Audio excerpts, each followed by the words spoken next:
With Zoom's remote screen control feature, you can give or receive full access to another user's computer, including their keyboard and mouse. To enable or disable remote control, log into your Zoom app or web portal. Click on your profile icon and open Settings. Go to the Share Screen tab, scroll down, click on Advanced, and enable the remote control feature for all participants. Make sure screen sharing is allowed for all participants. If you want to give someone remote control during a meeting, start sharing your screen, click Remote Control, and select the user you want to give access to. They can now control your screen and use your keyboard. To stop the session, click Remote Control again and select Stop Remote Control.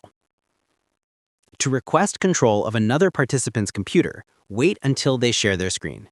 Click View Options at the top of your meeting window, choose Request Remote Control, and click Request in the pop-up window. Once the other user accepts, you'll be able to control their screen. To stop, click Give Up Remote Control.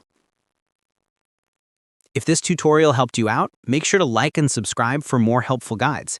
And if you found real value in it, a super thanks would be greatly appreciated. Feel free to reach out if you encounter any issues during the process. If this video helps you out, please leave a like and subscribe. Comment below if you have any questions. If you need further assistance, consider hiring a professional using the link in this video below.